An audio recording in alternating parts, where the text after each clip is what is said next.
क़ाफ़ वल क़ुरआनिल मजीद बल अजिबू अन जाअहुम मुन्ज़िरुम मिनहुम फ़क़ालल काफ़िरून हाज़ा शैउन अजीब अइज़ा मितना व कुन्ना तुराबा ज़ालिका रज्उन बईद क़द अलिमना मा तनक़ुसुल अर्दु मिनहुम व इंदना किताबुन हफ़ीज़। अस्सलामु अलैकुम वरहमतुल्लाहि वबरकातुह।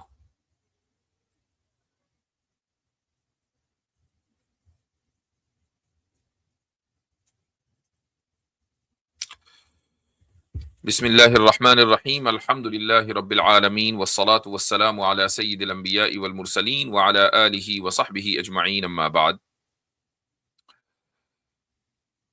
आज के इस हफ्तेवारी प्रोग्राम में आप सभी हजरात का इस्तकबाल है।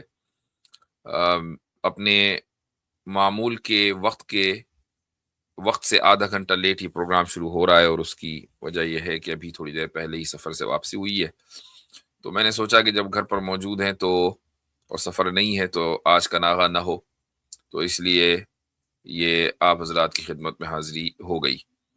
प्रोग्राम इंशाअल्लाह आज मुख्तसर होगा, यानी 3 घंटे नहीं चलेगा। कोशिश करेंगे कि 1-1.5 घंटे का ये प्रोग्राम हो ज़्यादा से ज़्यादा, और उसके बाद इंशाअल्लाह फिर अगले हफ्ते वीकेंड पे तो नहीं, लेकिन शायद वीकडेज में किसी दिन आपसे मुलाकात होगी। तो चूंकि प्रोग्राम मुख्तसर है, इसलिए बगैर किसी ताखीर के और बगैर किसी तमहीद के इंशाअल्लाह इस प्रोग्राम को शुरू करते हैं। हमारे साथ स्टेज पर मौजूद हैं तौहीद साहब और अबू तुराब साहब। अस्सलाम वालेकुम वरहमतुल्लाह, क्या हाल चाल है? वालेकुम अस्सलाम वरहमतुल्लाहि वबरकातुहू हज़रत। वालेकुम अस्सलाम अल्हम्दुलिल्लाह। हज़रत। अच्छा जी, तो इंशाअल्लाह ये लिंक पब्लिक कर दें तौहीद साहब, और यह है कि जो गैर मुस्लिम हजरात हैं उनको पहले मौका दिया जाए और उसके बाद फिर कुछ देर मुस्लिम हजरात से गुफ्तगू होगी। और आज जैसे मैंने अभी कहा कि स्ट्रीम हम मुख्तसर ही रखेंगे, तो लिंक को पब्लिक कर दिया जाए।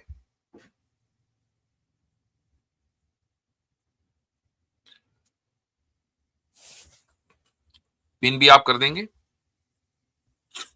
जी जी कर रहा हूँ जी।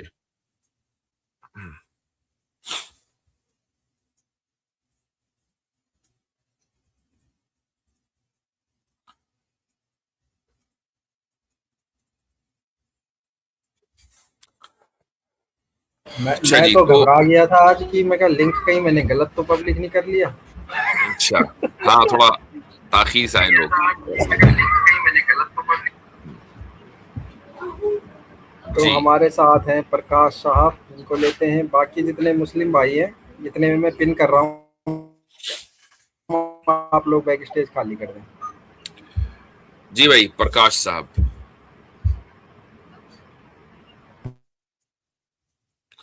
बोलिए, अस्सलाम वालेकुम। क्या हाल मुफ्ती चाल है? साहब, वालेकुम सलाम। आप मुसलमान हैं, गैर मुस्लिम हैं, क्या है? नहीं मैं एग्नोस्टिक हूँ, मतलब मुझे पता नहीं। पहले हिंदू थे? नहीं नहीं, ऐसा कुछ नहीं है। मैं पैदा उसमें हुआ हूँ, लेकिन ऐसा कुछ है नहीं कि मैंने कभी उसको कुछ किया है कि कुछ ऐसा प्रैक्टिस। ठीक है, तो चलें, आपका क्या सवाल है? मैं जब मैं एक अपने दोस्त आसिफ से बात कर रहा था, तो उन्होंने मुझे दावत दी थी हम्म, कि आप आ सकते हो, ऐसा है हमारे में। कहाँ तो की मैं उससे, कहाँ की दावत दी थी? नहीं उनका दुकान, उनका शॉप है अच्छा। चप्पल का। हम्म। तो वो अपना मेरा दोस्त ही है। तो हम, मैं उधर जाता था तो वो मेरे से बात किए थे उसके बारे में, तो हमारा बातचीत चला ऐसे ही। तो कुछ दिन, मतलब 1 महीना हो गया, मैंने आप एक डिबेट देखी थी उसमें जावेद अख्तर और नदवी साहब। जी, तो उसमें मेरे को कोई क्वेश्चन थे फ्री विल के बारे में, तो मुझे फ्री विल जरा समझा दोगे सर? आप फ्री विल को मानते हैं? फ्री विल को मानना क्या होता है? मतलब यानी मैं जो कर सकता हूँ कर आपके सकता हूँ। नजदीक फ्री विल है या नहीं है, ये पूछ रहा हूँ आप। हाँ, मेरे नजदीक फ्री विल है। ठीक है, तो हमारे नजदीक भी फ्री विल है, लेकिन हमारी तो free will free will, limited है। हाँ, हमें एब्सोल्यूट अच्छा, फ्री विल हासिल नहीं है, लिमिटेड फ्री विल हासिल है। अच्छाई और बुराई के दरमियान फैसला करने की फ्री विल हमें हासिल है, लेकिन अच्छा। हमें तो ये इख्तियार या फ्री विल हासिल नहीं है कि हम कितना खाएंगे, कहाँ जॉब करेंगे, कितना रिस्क और सस्टेनेंस हमें मिलेगा, कहाँ पैदा होंगे। ये फ्री विल हमें हासिल नहीं है। अच्छा, तो अगर मैं, इसकी फ्री विल नहीं है, मैं अगर पैदा हुआ हूँ हम्म और मेरे मरने तक ये सब अल्लाह को पता है कि मैं क्या करने वाला हूँ, हम्म तो तो फिर मेरे आपकी पास फ्री विल जिम्मेदारी किधर कैसे हुई? है? ये एक बहुत ही कॉमन क्वेश्चन है प्रकाश साहब, ये कोई नया क्वेश्चन नहीं है, और आमतौर से लोगों के जहन में ये बात आती है, और उसकी वजह है वर्ल्ड व्यू का डिफरेंस। असल में आपके नजदीक जो कुछ भी मौजूद है वो किसी न किसी टाइम और स्पेस में है। Am I correct? यस। जी। और चूंकि वो किसी न किसी टाइम और स्पेस में है, तो जाहिर है कि उसको नजर भी आना चाहिए, या कम से कम ऐसा तो होना चाहिए कि वो आज नहीं तो कल नजर आ जाए। Am I correct? हाँ। ठीक। तो अगर वो ऐसा है कि जिसको जो नजर आ सकता हो, और वो फिर हमारी सारे जितने भी फ्यूचर के मूवमेंट हैं सबको वो पहले से जानता हो, और वो खुद भी किसी न किसी टाइम में बैठा हो, स्पेस में बैठा हो, तो ऑब्वियसली बात है कि फिर इसमें हमें कोई फ्री विल हासिल नहीं है। ये ऐसा ही है जैसा कि मार्केट में बहुत जल्दी टेस्ला के रोबोट्स आने वाले हैं। अगर आप हम्म। मार्केट को फॉलो कर रहे हैं, शायद आपको पता हो। तो ये जो रोबोट्स हैं, ये प्रोग्राम्ड होंगे पहले से हाउस चोर के लिए, यानी खाना बना देंगे, घर की सफाई कर देंगे, जो भी इस तरह के काम हैं, बाहर से आपकी मेल उठा के ले आएंगे, इस तरह के जो काम है, दरवाजे पे किसने घंटी बजाई, दस्तक दी, तो वो बाहर देख कर भी आ जाएंगे कौन है। तो ये सारे काम पहले से प्रोग्राम कर दिए गए हैं। अब जब जब वो इवेंट होगा तो वो रोबोट अपना काम करेगा। इन रोबोट्स को फ्री विल हासिल नहीं है। क्यों? उसकी वजह यह है कि इनका जो भी बनाने वाला है, वो चाहे इलान मस्क हो या उसके इंजीनियर्स हो, वो सारे के सारे उसी तरह किसी न किसी टाइम और स्पेस में हैं जिस तरीके से ये रोबोट्स किसी न किसी टाइम और स्पेस में होंगे। लेकिन जो गलती होती है वो यहां से होती है कि हम उस खुदा को कि जिसने पूरी कायनात को क्रिएट किया है, उसको भी हम किसी न किसी टाइम और स्पेस में मानते हैं। और हमारा जो वर्ल्ड व्यू है, ये आपका वर्ल्ड व्यू है, हमारा जो वर्ल्ड व्यू है वो ये है कि वो टाइम और स्पेस का क्रिएटर है, वो किसी टाइम और स्पेस का पाबंद नहीं है। ये तो आपकी सोच है ना। वो आपकी सोच है, तो मेरी और आपकी सोच में क्या फर्क हुआ, सिवाय इसके कि आपने ये मेरी और सोचा आपकी सोच वो। में ये फर्क हुआ, मैं बताता हूँ आपको। नहीं नहीं, जैसे अगर फर्क मैंने तो है, कहा, फर्क तो है। पॉइंट ये है कि आपकी भी तो यही सोच है ना, कि हर वो चीज क्या जो सोच? मौजूद होगी वो किसी न किसी टाइम और स्पेस में होगी। आपकी सोच हुई ना। हाँ हाँ, ये मेरी सोच है। हाँ, अब और आपके पास इस सोच की सिवाय इसके कोई दूसरी दलील नहीं है कि आपने जितनी भी चीजें अभी तक देखी है वो किसी न किसी टाइम और स्पेस में है। आपने कोई ऐसी चीज अभी तक आपको नहीं मिली जो किसी टाइम और स्पेस में ना हो, तो किसी चीज के ना मिलने की वजह से आपने यकीन किया ना। तो आपके पास क्या दलील है इसके अलावा? किसी टाइम, मतलब मैं समझा नहीं ये बात को। आपके पास इस चीज की कि हर चीज टाइम और स्पेस में होती है, सिवाय इसके क्या दलील है, सिवाय इसके क्या एविडेंस है कि अभी तक आपको कोई ऐसी चीज नहीं मिली जो स्पेसलेस और टाइमलेस हो? स्पेसलेस, स्पेसलेस टाइमलेस कोई चीज अभी हमारे इसमें तो है ही नहीं। हम जहां तक देख रहे हैं आपको नहीं मिली अभी ना, तक जितना वही भी मैं कह है। रहा हूं, आपको नहीं मिली। तो आपको कोई स्पेसलेस और टाइमलेस चीज का ना मिलना क्या एविडेंस हो सकता है? हम हमें ना मिलना, मुझे मेरा एक मेरा हो सकता है, लेकिन पूरे वर्ल्ड में किसी को भी ना मिलना, और ओके। आपके पॉइंट ऑफ व्यू से वो हुई है, तो आप भी तो प्रूफ नहीं कर पा रहे हो ना कि वो हुई है ओके, या फिर वो है। इमेजिन करें कि अगर आप आज से 400 साल पीछे टाइम ट्रेवल करके चले जाएं और जाकर वहां लोगं को ये बताएं कि मैं जिस दौर से आ रहा हूं, वहां लोग हवा में उड़ते हैं और 100 मील की रफ्तार से दौड़ते हैं। तो उस जमाने में जो बसने वाले लोग हैं 400 साल पहले, क्या वो आप पर यकीन करेंगे? नहीं करेंगे। क्यों नहीं करेंगे, ये मैं बता देता हूं आपको। इसलिए नहीं करेंगे, ऑब्वियसली बात है, चूंकि उनमें से किसी ने भी इंसान को हवा में उड़ते हुए, चाहे वो जहाज में ही हो और मोटर पर चलते हुए, नहीं देखा।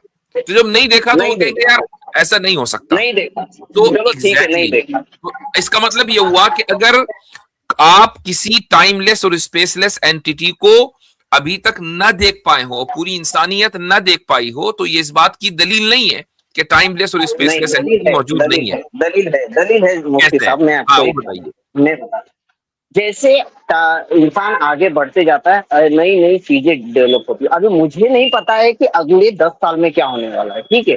10 साल में होने वाला जो मुझे आके नहीं बताएगा अभी कि मेरे 10 साल आगे ये होने वाला, ठीक है।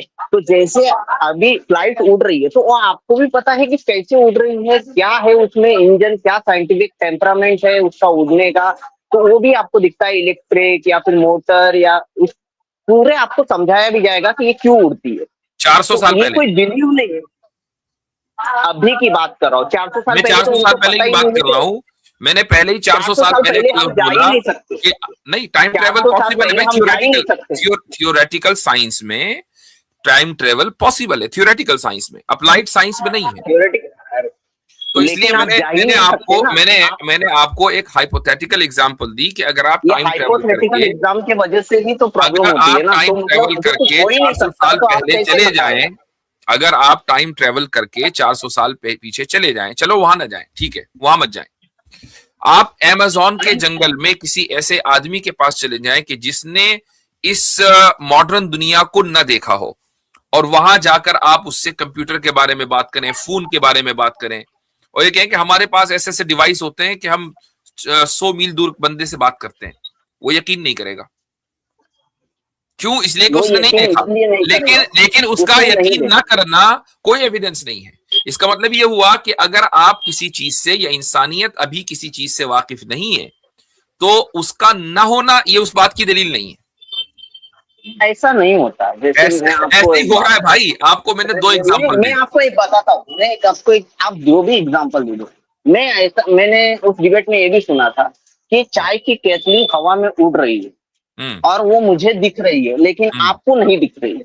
अगर मैं ऐसा कहूँ कि 100 साल बाद दिखेगी और 100 साल पहले, तो आप मान लोगे ये चीज? मैं कहता हूं कि चाय की केतली से बड़ी चीजें हवा में उड़ रही हैं और बाद में दिखेंगे हमें, बाद में क्या अभी दिख रही हैं? चाय की केतली क्या, चाय की केतली से बड़ी बड़ी चीजें भाई, पूरी आग हवा में उड़ रही है, सूरज का गोला हवा में स्पेस में है, हमें क्या नजर नहीं आ रहा है? और इस जैसे हजारों सूरज पूरे कायनात में है, नहीं आए नजर आए, कल को आ जाएंगे। तो चाय की केतली में आपको क्यों इतना शुभ है? आप मुझे वो चाय की केतली का बताओ कि मैं अगर बोलूं कि उड़ रही है और मुझे दिख रही है लेकिन आपको नहीं दिख रही है, तो आप मान लोगे ये बात? क्या आपको ये साइंटिफिक लगता है?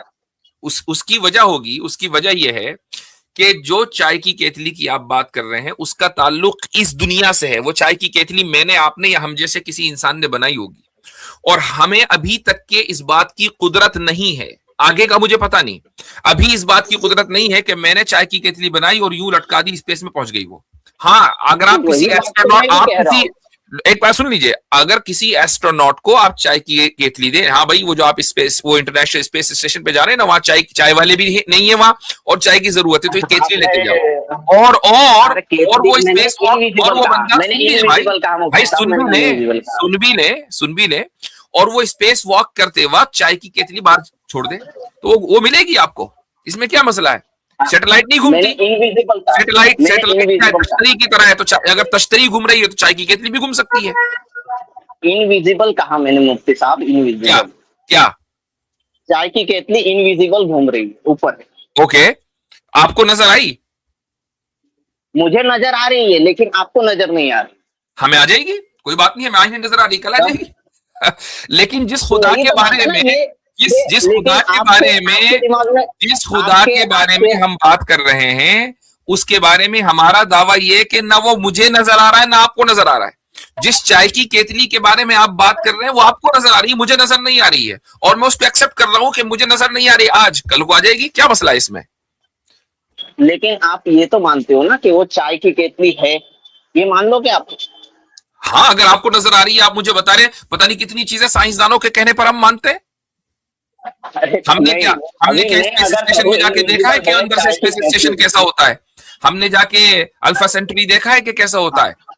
हम लेकिन मान अगर रहे हैं हम उसको। जा सकते हमें जाएंगे तो हम दिखेगा। हमने कौन सा दूसरे जो प्लैनेट्स हैं उनमें जाकर कदम रखा है, चलिए, लेकिन मान रहे हैं। ठीक है, ठीक है, ठीक है, हाँ, आप जो भी बोलो। साइंसदानों के कहने अभी पर आप मान रहे हैं समझ ना। लो मैं क्या बोला। ठीक है, आपने जो बोला ठीक है, चलो। अभी मेरा वो फ्री विल का एक बार कॉन्सेप्ट क्लियर कर दो कि जब मैं ये सारा मुझे वहीं से पूरे लिंक है। से वो सारा वहीं से लिंक है कि जिस एंटिटी के बारे में मेरा और आपका डिसएग्रीमेंट हो रहा है, वो हमारे नजदीक, आपके नजदीक होना मुझे फर्क नहीं पड़ता, हमारे नजदीक वो टाइमलेस और स्पेसलेस है। जब ये बात है, तो आप ये नहीं कह सकते कि यार वो जो टाइमलेस एंटिटी है उसको पहले से कैसे पता है कि मैं क्या क्या एक्टिविटीज करूंगा, चूंकि पहले और बाद में उसके लिए एग्जिस्ट ही नहीं करता।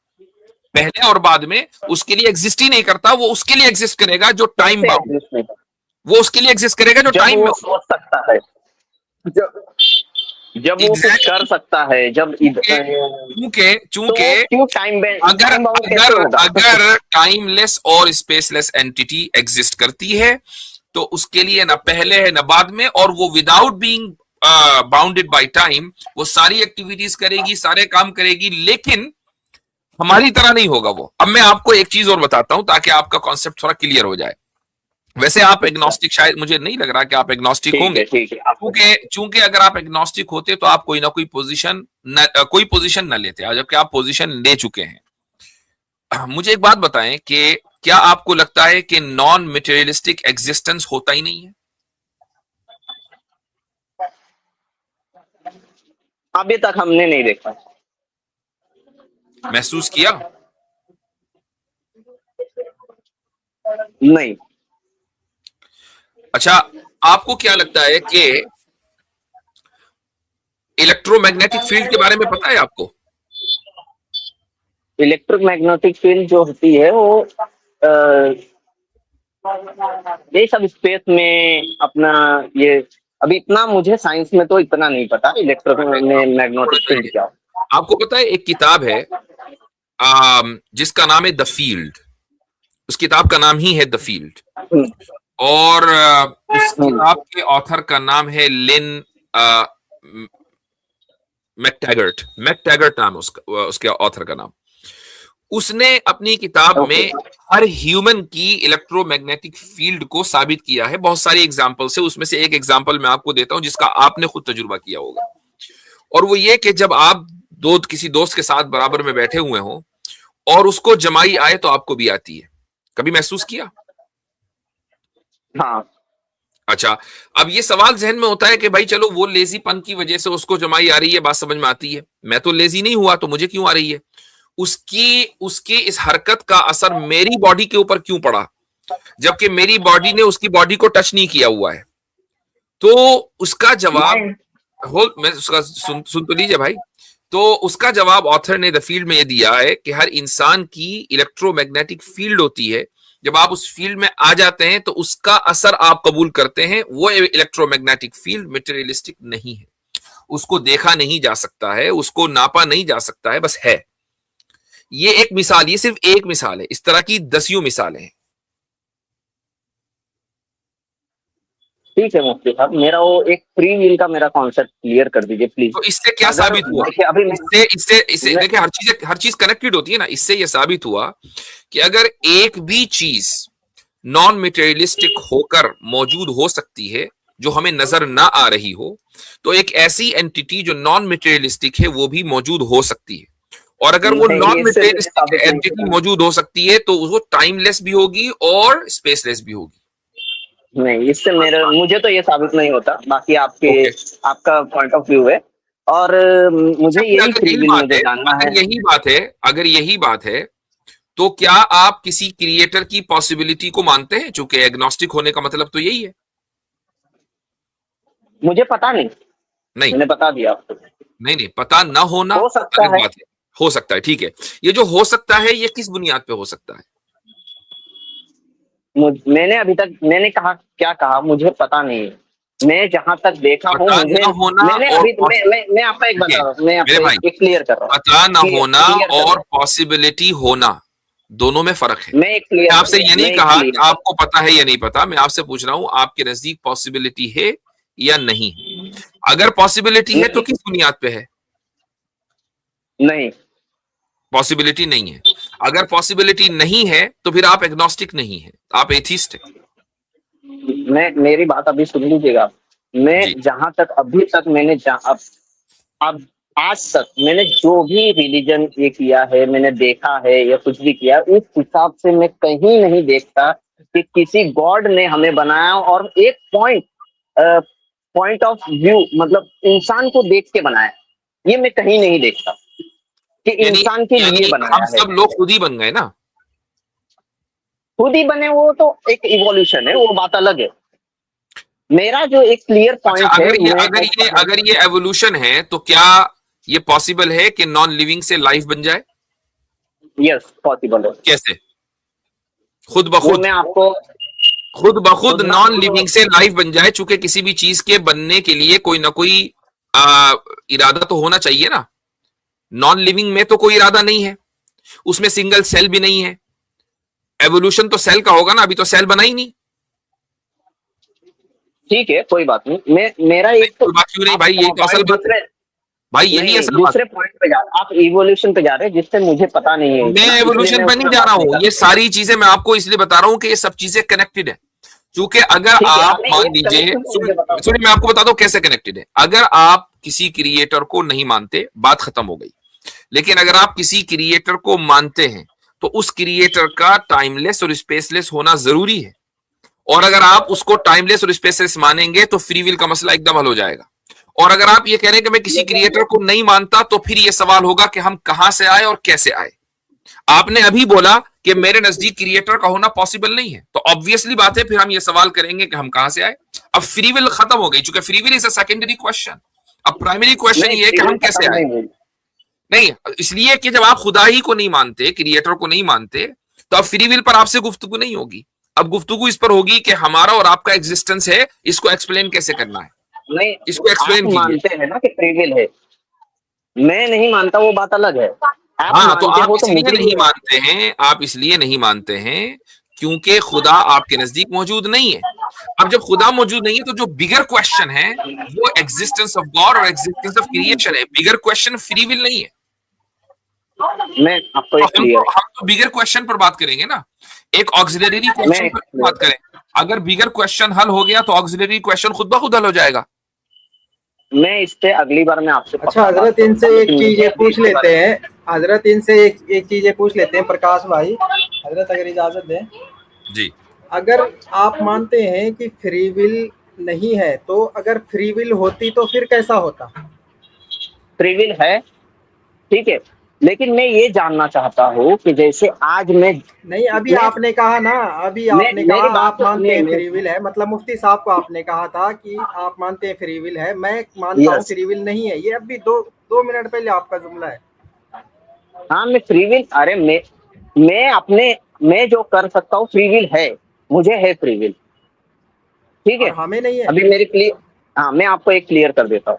अभी मैं फ्री विल है या नहीं 1990 है? में हूँ। ओ भाई, आप है कर सकते अभी हैं, है आपको है फ्री विल, है हाँ फ्री विल है। हाँ हाँ तो हाँ मैं बोल रहा हूँ, हाँ मेरी बात सुनिए, अभी मेरी बात सुनोगे आप? हाँ, तो मैंने बताएं हाँ बोल मसला क्या दिया। है फिर। हाँ, अभी मैं 1990 में अगर पैदा हुआ हूँ 1990 में, लेकिन 1950 से अल्लाह को पता था कि मैं 1990 में पैदा होऊंगा तो और भाई मैं कब आपका मरूंगा और मैं क्वेश्चन क्या फ्री क्या विल करने पर वाला नहीं हूँ। है, आपका क्वेश्चन है तकदीर पर। और तकदीर है नहीं नहीं खुदा नहीं की नहीं नहीं, मैं कैरेक्टरिस्टिक। आपको और तकदीर है खुदा एक की मिनट मेरा सुन लोगे? कैरेक्टरिस्टिक। और एक मिनट, कैरेक्टरिस्टिक एक पर मेरी बात बात उस सुन वक्त लोगे? होगी जब एंटिटी के एग्जिस्टेंस पर बात हो जाए। इसलिए मेरी आपने भी कहा एक ना बात सुनोगे? अगली मर्तबा आप और तैयारी कर कर एक आएंगे। मिनट, अभी आपने बोला ना, एक मिनट मेरी बात सुन तो लोगे? आप अगली एक मिनट, मर्तबा एक फ्री विल पे मेरी बात तैयारी सुन कर लोगे? कर आइएगा। अब सुनते नहीं है तब क्या करें। अभी कुछ देर हम्म, पहले हजरत इन्होंने कहा, इनका एक जुमला है, चाहे तो रिकॉर्डिंग में सुना सकते हैं। इन्होंने आपसे कहा कि आप मानते हैं फ्री विल है, मैं नहीं मानता फ्री विल है। हाँ हाँ, मैंने वो उन्होंने कहा ना मैं अगली मरतबा आऊंगा तैयारी करके, तो ठीक है कोई बात नहीं, तैयारी करके आए। जी कुणाल शर्मा जी। हेलो जी भाई। Hello, am I audible sir? हाँ, और इस तरह है कि आवाज आ रही है आपकी तरफ से, तो आप जरा हेडफोन हटा लें।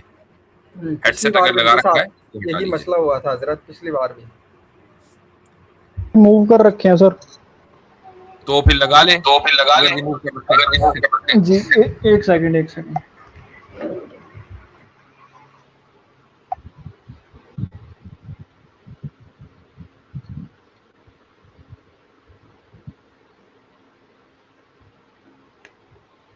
हेलो, अब सही है हाँ सर? जी जी जी सर, तो 2 हफ्ते पहले आपसे बात हुई थी गॉड के अराउंड, जो फिलोसॉफिकल आर्ग्यूमेंट्स हैं। हाँ। आप असल में आपसे बात करना बड़ा मुश्किल है, इसलिए कि हमें पूरी अपनी आवाज आ रही है। अब या तो ये कि जिस वक्त मैं बात करूंगा उस वक्त आपको म्यूट करना पड़ेगा, तो आपने जो बात करनी है वो एक मर्तबा कर लें। तो चंद सेकंड आपको दे रहे हैं, उसके बाद फिर मैं बात करूंगा, आपको सुनना पड़ेगा म्यूट होकर, तभी बात हो पाएगी। जी go ahead. Hello go ahead. Hello जी। सर, तो लास्ट टाइम हमारी बात हुई थी फिलोसॉफिकल आर्ग्यूमेंट्स के अराउंड, जो गॉड के सपोर्ट में दिए जाते हैं। तो उस पे मैंने थोड़ा और स्टडी किया था।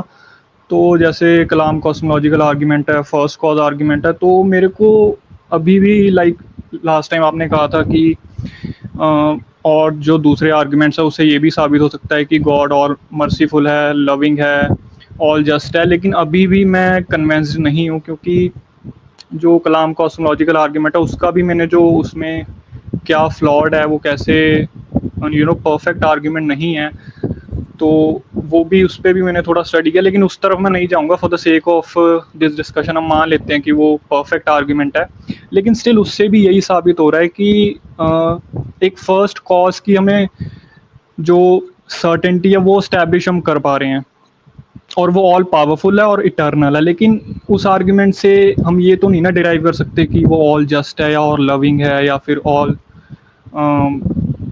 जो भी so on and so forth. जी, हमने कलाम कॉस्मोलॉजिकल आर्गुमेंट की बात नहीं की, बल्कि ऑन्टोलॉजिकल आर्गुमेंट पर बात। नहीं, इनको रिमूव ना करें, रुक जाइए, मेरे लिए आसान होगा, मैं इनका माइक म्यूट अनम्यूट कर दूंगा। जी अब हाँ जी, हमने ऑन्टोलॉजिकल पर बात की। नहीं सर, मेरे से पहले जो गेस्ट आए थे उनसे आपने ऑन्टोलॉजिकल पे बात की थी, मेरे से कॉस्मोलॉजिकल आर्ग्यूमेंट पे बात हुई थी। ठीक है, तो चले, आप ये बात तो मान गए हैं कि कलाम कॉस्मोलॉजिकल आर्ग्यूमेंट से या ऑन्टोलॉजिकल आर्ग्यूमेंट से हम एक फर्स्ट कॉज इस्टेब्लिश कर सकते हैं, और हम उस फर्स्ट कॉज को ऑल पावरफुल भी मान सकते हैं। ये सारी चीजें आपने तस्लीम कर ली हैं। एम आई राइट? अनम्यूट करके बता दीजिए। Yes sir, you are right. जी ठीक। अच्छा, अब क्वेश्चन होता है वेट, अब क्वेश्चन आता है खुदा की या क्रिएटर की जो दूसरी कैरेक्टरिस्टिक्स हैं, जैसे उसका मर्सीफुल होना, मर्सी गिविंग होना, उसका कंपेलर होना, उसका ऑल जस्ट होना, उसका ऑल वाइज होना, उसका ऑल नोइंग होना, उसका ऑमनिसिएंट होना, ये सारी की सारी जो क्वालिटीज हैं। अब ये क्वेश्चन आता है कि हम ये कैसे साबित करेंगे। उसके लिए हम कभी भी कलाम कॉस्मोलॉजिकल आर्ग्यूमेंट इस्तेमाल नहीं करते हैं, ऑन्टोलॉजिकल आर्ग्यूमेंट भी इस्तेमाल नहीं करते हैं। उसके लिए हम एक सिंपल सा आर्ग्यूमेंट इस्तेमाल करते हैं, और वो ये है कि जिस फर्स्ट कॉज को हमने फर्स्ट कॉज माना है वो ऑब्वियसली ट्रांसेंडेंट है। आपने कलाम कॉस्मोलॉजिकल आर्ग्यूमेंट में ये बात जरूर पढ़ी होगी कि वो ट्रांसेंडेंट है। अगर वो ट्रांसेंडेंट नहीं है तो फिर वो फर्स्ट कॉज नहीं है। ट्रांसेंडेंट के लिए ये जरूरी है कि वो सुप्रीम बीइंग हो, ये भी जरूरी है। अगर वो सुप्रीम नहीं होगा तो ट्रांसेंडेंट नहीं होगा। तो अब जिस खुदा या क्रिएटर के बारे में हम बात कर रहे हैं वो सुप्रीम बीइंग है, लेकिन किसी भी सुप्रीम बीइंग के सुप्रीम बीइंग होने के लिए जरूरी है कि जो नोबल कैरेक्टरिस्टिक्स और क्वालिटीज हमारे अंदर पाई जाती हैं वो उस खुदा में आला तरीन दर्जे पर पाई जाए। अगर उस खुदा में वो आला तरीन दर्जे पर नहीं पाई जाएंगी, जिस तरह वो हमारे अंदर है वैसी उसके अंदर है, या हमारे अंदर तो है उसके अंदर नहीं है, तो फिर वो सुप्रीम बीइंग नहीं है, हम सुप्रीम बीइंग है। मैं उसकी एक मिसाल दे देता हूं। अभी थोड़ी देर पहले मैंने टेस्ला के रोबोट के बारे में बात की कि एक रोबोट आने वाला है। इमेजिन करें कि अगर उस रोबोट में कॉन्सेप्ट ऑफ जस्टिस हो, कॉन्सेप्ट ऑफ फ्री विल हो, कॉन्सेप्ट ऑफ मर्सी हो, कॉन्सेप्ट ऑफ नॉलेज हो और कॉन्सेप्ट ऑफ विजडम हो, ये सारी चीजें हो और हाईएस्ट लेवल पर हो, वो तमाम के तमाम यानी कॉन्शियसनेस भी उसके अंदर हो, तो फिर वो सुपीरियर होगा, हम सुपीरियर नहीं होंगे। वो एकदम सुपीरियर हो जाएगा क्योंकि ये सारी नोबल क्वालिटीज उसके अंदर आला दर्जे पर पाई जाती हैं। तो खुदा जो कि सुप्रीम बीइंग है उसमें ये सारी की सारी नोबल कैरेक्टरिस्टिक्स आला तरीन दर्जे पर पाई जानी जरूरी है, क्योंकि वो हम में पाई जाती हैं, तभी वो सुप्रीम बीइंग है। अगर वो उसमें ना हो तो हम सुप्रीम बीइंग होंगे, जबकि हमने उसको सुप्रीम बीइंग, फर्स्ट कॉज और ट्रांसेंडेंट माना है। ये दूसरी दलील है जो हम कलाम कॉस्मोलॉजिकल या ऑन्टोलॉजिकल के साथ मिलाकर पेश करते हैं। जी गो अहेड। सर अगेन जो ये सुप्रीम बीइंग वाला, अब सुप्रीम बीइंग, अब हमारे में और भी तो क्वालिटीज है ना, जैसे एंगर हो गया, जो जिसको हम बैड क्वालिटीज कह सकते हैं, तो उसमें भी तो वो मैक्सिमाइजर हो सकता है ना। अब जैसे सुप्रीम बीइंग वाला मेरे को एक्स्ट्रा स्टेप लगता है कि सुप्रीम बीइंग क्या ना, उसको वो भी हमने खुद से अपनी डेफिनेशन सेट करके हम उस पर फिट कर रहे हैं। तो अगेन मेरे को वो लगता है कि वहां से हम उसको मतलब अपना खुद का ही एक एक्स्ट्रा स्टेप जाके अपनी कन्वीनियंस के लिए बोल देते हैं कि हाँ वो सुप्रीम होगा। जरूरी नहीं है कि वो सुप्रीम हो, शायद वो सेंटिएंट भी ना हो। ये भी इस आर्गुमेंट से जो है प्रूव नहीं हो रहा। जी ठीक है, तो हमारे भाई ने सवाल ये किया और ये एक नेचुरल सवाल था, मैं एक्सपेक्ट कर रहा था कि ये सवाल आएगा। उन्होंने ये कहा कि भाई फिर उस ये जो दूसरी क्वालिटीज हैं, एंगर है, जेलसी है, हेट्रेड है, ये सारी चीजें भी तो फिर उसके अंदर होंगी ना। अगर अच्छी क्वालिटी है तो बुरी क्वालिटी भी होंगी। तो इसका जवाब ये है कि किसी भी इंसान में, अभी थोड़ी देर इंसान की बात कर लें, किसी भी इंसान में अगर ये क्वालिटीज पाई जाती हैं तो वो इंसान सुपीरियर नहीं बल्कि इंफीरियर हो जाता है। मसलन एक आदमी में गुस्सा बहुत ज्यादा है, बेजा गुस्सा है, बजाते खुद गुस्सा बुरा नहीं है, गुस्से का गलत इस्तेमाल बुरा है। या एक आदमी में जेलसी है, एक आदमी में ग्रीड है, एक आदमी में हेट्रेड है, ये सारी चीजें एक इंसान को लो बनाती हैं, इंफीरियर बनाती हैं, सुपीरियर नहीं बनाती हैं। तो अगर ये क्वालिटीज खुदा में होने लगे तो खुदा तो सुप्रीम बीइंग है, जैसे ये क्वालिटीज हम खुदा में मानेंगे वो एकदम लोअर बीइंग हो जाएगा, जबकि हमने उसको सुप्रीम बीइंग माना है। अच्छा, सुप्रीम बीइंग आपने कहा एक एक्स्ट्रा स्टेप है। ये एक एक्स्ट्रा स्टेप इसलिए नहीं है चूंकि सुप्रीम बीइंग का क्या मतलब है कि जिसका एग्जिस्टेंस हमसे ज्यादा मजबूत हो। अब हमारे अपने एग्जिस्टेंस को देखें और खुदा के एग्जिस्टेंस को देखें, वो और खुदा वो है जिसको हमने फर्स्ट कॉज कलाम कॉस्मोलॉजिकल आर्ग्यूमेंट की बुनियाद पर मान लिया है। और कलाम कॉस्मोलॉजिकल आर्ग्यूमेंट से यह साबित हो चुका है कि वो फर्स्ट कॉज इटर्नल होगा, आपने खुद माना। ऑल पावरफुल होगा, आपने खुद माना। इटर्नल का मतलब ये है कि उसकी ना कोई बिगिनिंग है ना एंडिंग है, जबकि हमारा जो एग्जिस्टेंस है उसकी बिगिनिंग भी है और उसकी एंडिंग भी है। तो अब एग्जिस्टेंस में सुप्रीम कौन हुआ? वो हुआ, हम तो सुप्रीम ना हुए, तो उसी को सुप्रीम बीइंग कहेंगे, हम अपने आप को सुप्रीम बीइंग नहीं कह सकते। तो जैसे ही फर्स्ट कॉज को आपने ट्रांसेंडेंट माना, आपने ऑटोमेटिकली ये तस्लीम कर लिया, on the basis of necessity आपने तस्लीम कर लिया कि वो सुप्रीम बीइंग है। ये एक एक्स्ट्रा स्टेप नहीं है, ये कोई जंप नहीं है। जी go ahead. Sir when you say transcendent, इसका मतलब ये है ना कि वो स्पेस एंड टाइम के बियॉन्ड है। जी तो किसी चीज का स्पेस और टाइम के बियॉन्ड होना, हम वहां से ऑटोमेटिकली ये तो नहीं ना डिराइव कर सकते या ये कंक्लूजन नहीं ड्रॉ कर सकते कि वो उसमें जो गुड क्वालिटीज हैं वो भी होंगी। ओके एक मिनट हो जाइए, आपको मैं म्यूट कर रहा हूं, थोड़ा सा बात करना मुश्किल हो रही है। मैंने ऑटोमेटिकली ड्राइव नहीं की है। देखें, हमने कलाम कॉस्मोलॉजिकल आर्ग्यूमेंट से, थोड़ा सा ठंडे दिल से इसको सुनिएगा ताकि कंफ्यूजन अगर है तो दूर हो जाए। मकसद है कंफ्यूजन दूर करना। हमने कलाम कॉस्मोलॉजिकल आर्ग्यूमेंट से यह साबित किया कि वो क्रिएटर फर्स्ट कॉज और ट्रांसेंडेंट है। अगर या तो फिर कलाम कॉस्मोलॉजिकल गलत है लेकिन आपने उसको सही माना है, तो उस फर्स्ट कॉज को ट्रांसेंडेंट मानना पड़ेगा। जब हमने उसको ट्रांसेंडेंट मान लिया तो उसका जो एग्जिस्टेंस है, ट्रांसेंडेंट जब भी तो होगा ना वो, जब उसका एग्जिस्टेंस है वो टाइमलेस और स्पेसलेस होगा। इसका मतलब ये है कि उसका ना कभी आगाज हुआ ना कभी उसकी इंतहा होगी, एंडिंग होगी। हमारे वजूद का और एग्जिस्टेंस का आगाज भी है, इंतहा भी है। तो हम वो ट्रांसेंडेंट एग्जिस्टेंट है, हम ट्रांसेंडेंट नहीं है। उर्दू में बोलते हैं माफौकल फितरत है, हम माफौकल फितरत नहीं है। जब ये बात तय हो गई तो ऑटोमेटिकली उससे ये साबित हुआ कि जो भी ट्रांसेंडेंट बीइंग होगा वो सुप्रीम ही होगा। अगर उसका भी आगाज और इंतहा हो, उसका भी आगाज और अंजाम हो, उसकी भी एंडिंग और बिगिनिंग हो, तो फिर वो हम जैसा हो गया ना। तो फिर वो ट्रांसेंडेंट का हुआ, फिर वो सुप्रीम का हुआ। लेकिन हम उसको सुप्रीम मान रहे हैं और मानना पड़ेगा। ऐसा नहीं कि वैसे ही मान लिया डॉगमेटिक तौर पर, मानना पड़ेगा, वरना फिर ट्रांसेंडेंट ना कहे। और ट्रांसेंडेंट आप खुद मान रहे हैं कलाम कॉस्मोलॉजिकल आर्ग्यूमेंट की वजह से, तो अब वो सुप्रीम हो गया। तो जब वो सुप्रीम है तो जितनी भी नोबल क्वालिटीज हैं वो उसके अंदर आला दर्जे पर पाई जानी जरूरी है, चूंकि अगर वो नहीं पाई जाएंगी तो फिर वो हम जैसा होगा। और लोअर क्वालिटीज, जो बैड क्वालिटीज है, वो उसके अंदर जैसे ही पाई जाएंगी वो इंफीरियर हो जाएगा। वो इंफीरियर है नहीं, वो सुपीरियर और सुप्रीम है। तो इसलिए हमने दो अलग अलग जो एविडेंसेस हैं और दलीलें हैं फिलोसॉफिकल, उनको सामने रखकर खुदा की इन सिफात को और क्वालिटीज को साबित किया है। जी, ओवर टू यू।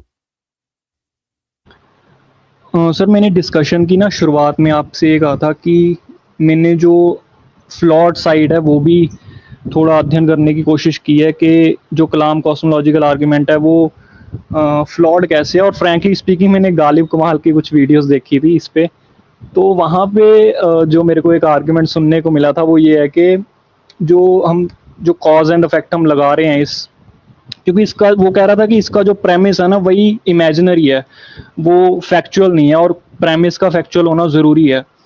तो जैसे जो कॉज एंड इफेक्ट है उसको हम यूनिवर्स के अंदर, वो विद इन यूनिवर्स हमने उसको ऑब्जर्व किया है, तो हम यूनिवर्स के बाहर लगाना उसका हमारे पास कोई रीज़न नहीं है। और यूनिवर्स के बाहर कुछ है भी या नहीं, इसका भी कोई एविडेंस नहीं है, साइंटिफिक एविडेंस नहीं है। तो अगर मतलब वहाँ पे भी अगर ये बात है उसकी, ये बात सही है, तो क्या उसने इस बात को जस्टिफाई किया कि इन्फिनिट रिग्रेस सही हो सकता है? क्योंकि अगर हम उसकी बात मान लें कि cause and effect with in this universe होगा और इसी तरीके से हर इफेक्ट का कोई ना कोई कॉज होगा और हम पास्ट में चलते चले जाएं, तो फिर इन्फिनिट रिग्रेस सही हो जाता है।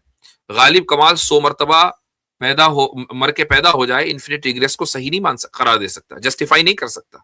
क्योंकि जैसे ही आप इन्फिनिट रिग्रेस को सही मानेंगे तो ये पॉसिबल नहीं होगा कि हम और आप मौजूद हो जाएं। हमारे और आपके मौजूद होने के लिए इन्फिनिट रिग्रेस का यानी इलॉजिकल और इरेशनल होना जरूरी है। जी, जैसे मैंने आपको लास्ट टाइम भी कहा था कि कुछ ना मॉडर्न डे फिलोसोफर्स हैं, जैसे लास्ट सेंचुरी में रहे हैं, मेरे को नाम तो उनका नहीं पता, जो कहते हैं कि इसका इम्पॉसिबल होना अभी फुल्ली प्रूवन नहीं है। शायद हम इंट्यूटिवली ऐसा कह देते हैं। अगर कोई ऐसा बंदा है कि जो ये कहता हो कि नहीं हम तो वैसे ही कह देते हैं, तो आप उससे कहें कि भाई तुम इन्फिनिट रिग्रेस को सबसे पहले डिस्कस करो, समझो कि वो है क्या, और उसके बाद फिर जैसे डोमिनो इफेक्ट की बहुत मशहूर मिसाल है, उसको सामने रखकर, होटल हिलबर्ट की मशहूर मिसाल है, उसको सामने रखकर तुम खुद देख लो कि पैराडॉक्स आता है कि नहीं आता। अगर पैराडॉक्स आता है तो यह साबित है कि इन्फिनिट रिग्रेस पॉसिबल नहीं है।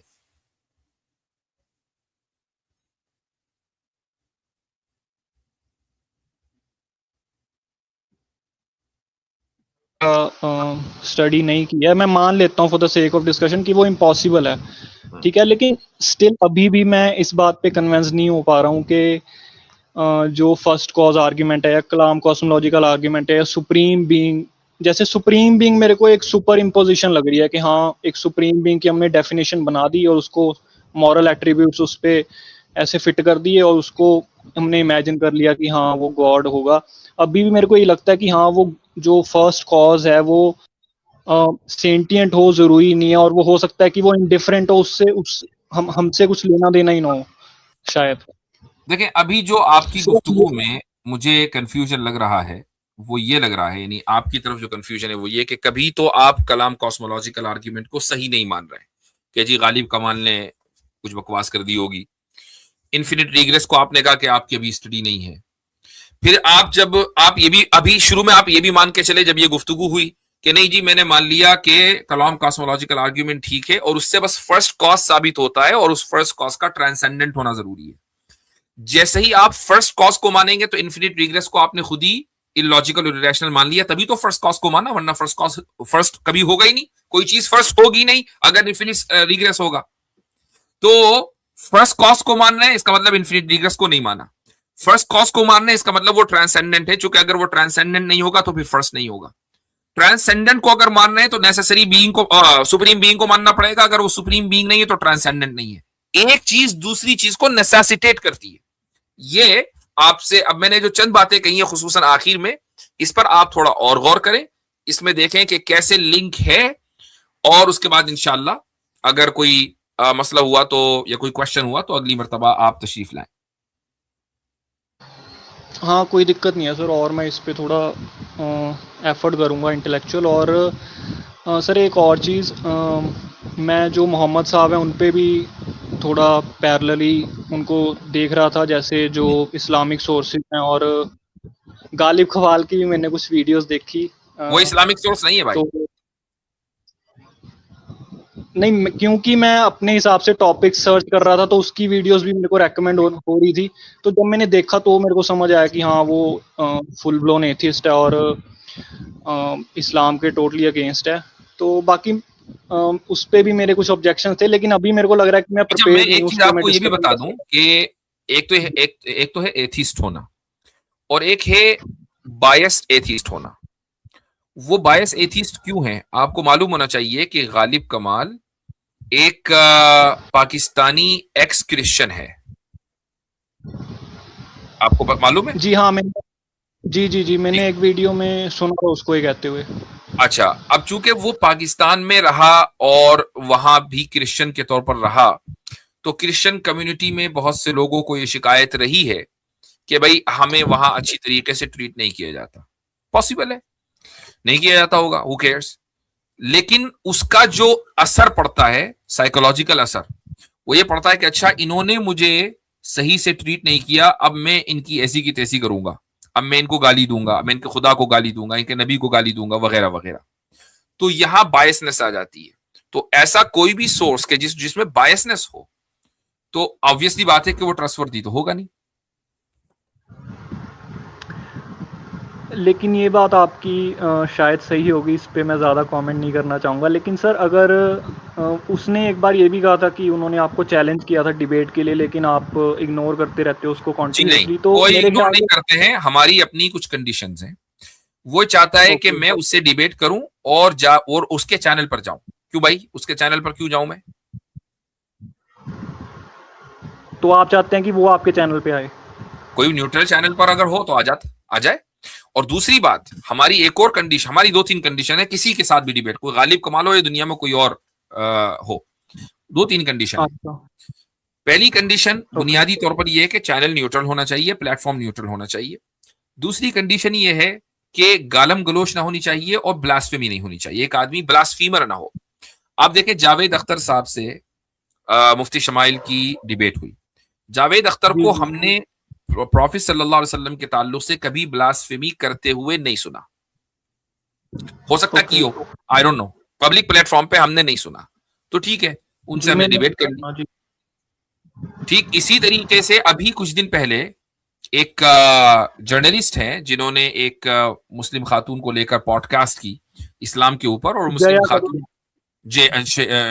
श्वेता जया जी, तो वो जो उनकी जिनसे वो पॉडकास्ट कर रही थी, उस खातून की परफॉर्मेंस निहायत बकवास थी, उसको हमने कई मरतबा बोला। तो मैंने और भी लोगों ने कहा भाई अगर आप हमें बुलाना चाहती है इस मौजू के ऊपर हम आ जाएंगे। क्यों? चूंकि हमने उस खातून को भी, श्वेता जया को, कभी ब्लास्फेमी करते हुए नहीं सुना। तो आपके साथ गुफ्तगू हो रही है, आप नहीं मानते इस्लाम को, ना माने, लेकिन हमें नहीं पता कि आप ब्लास्फेमी करते नहीं करते, हमने नहीं सुना। जिस दिन आप करेंगे आपसे भी बात नहीं होगी। सही है, ठीक है। और सर एक सर मेरा और क्वेश्चन था, अगर आप अगली मर्तबा और देना चाहें। अगली मर्तबा लेंगे, क्योंकि आज वैसे भी कम वक्त के लिए आए हैं। ठीक है, कोई दिक्कत नहीं। Thank you sir, thank you for your time.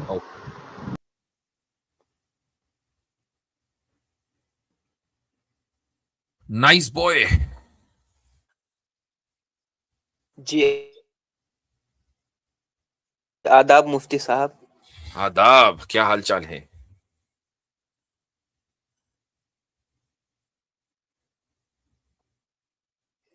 बोले भाई। देखिए एक बात मैं आपसे बोल, आवाज कट रही है, आपकी आवाज सही नहीं आ रही है। आप एक बात बोलना चाह रहे हैं मुझसे, क्या? कि आप है कि वो मुसलमान ही हूं मैं, लेकिन मुझे हेलो नहीं समझ में आ रहा है, दोबारा बोलिए। हेलो आपकी आवाज कट गई, सारी आवाज कट गई, दोबारा। हजरत कह रहे हैं कि मैं मुसलमान ही हूँ, बस नाम बदल के आया हूँ। नहीं मतलब मुसलमान हैं, एग्नोस्टिक हैं, क्या हैं? चलो ठीक है, मतलब आई डोंट नो क्या कह रहे थे। मेरा ये अल्लाहु कहना अकबर। है ले लेता हूँ, मैं सुन कि हाँ। लेता मैं हूँ पूरी। मुसलमान मतलब हूँ, लेकिन मेरा जो अकीदा है, जो जो एक इस्लाम में रहने का तरीका है, वो अलग तरीके का है।